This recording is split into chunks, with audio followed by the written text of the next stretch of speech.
Let's begin. A very long time ago, God blessed the descendants of Abraham. Over time, his people had become slaves to the Egyptians. God heard their prayers and delivered them from the cruelty they suffered in Egypt through a man called Moses. He was closely aided by his sister Miriam and brother-in-law and confidant Aaron. It was a slow and difficult journey. The people who had been liberated from Egypt by God's miracles often forgot the wonders they had seen whenever things became difficult. Moses often interceded and prayed to God on their behalf. But despite God's provisions, they grumbled and tested his patience. Moses was described as a very humble man. Burdened by the forgetfulness and stubbornness of the people, he would regularly seek God's guidance. Miriam and Aaron were often regarded as his closest pillars of support. Unknown to Moses, jealousy and frustration over his position had begun to grow within Aaron and Miriam's heart. Miriam and Aaron, fueled by envy, challenged Moses' authority with others in secret.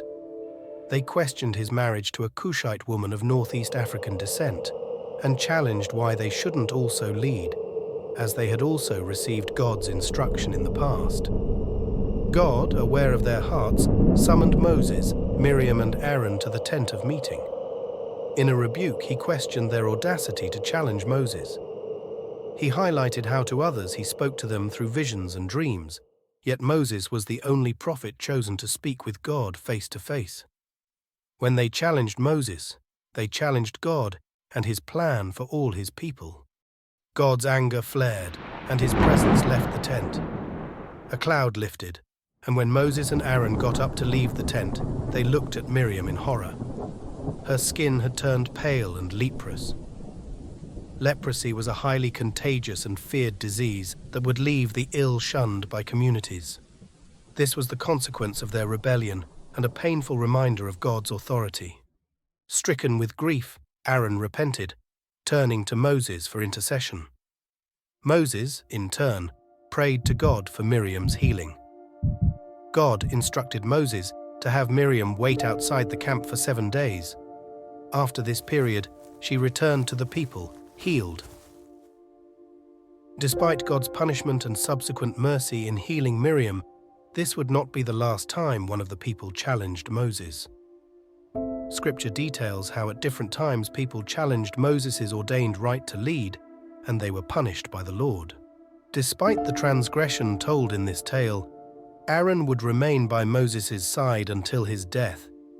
He never saw the promised land, however, he never again wavered in support of his long-term companion. When he passed in honor of his deeds, he was mourned for 30 days by all the people of Israel.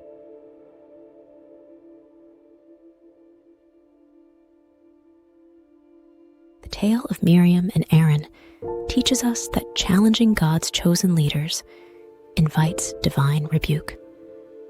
God, in his wisdom, displayed his authority by healing Miriam at the intercession of Moses. The moral is clear. Respect and trust in the leaders appointed by God. Challenging those God has ordained to lead is to challenge God's authority. But the Bible also warns of false prophets. It's important to use prayer and a discerning heart when deciding where to turn for spiritual leadership. You've been listening to Verse to Flicks.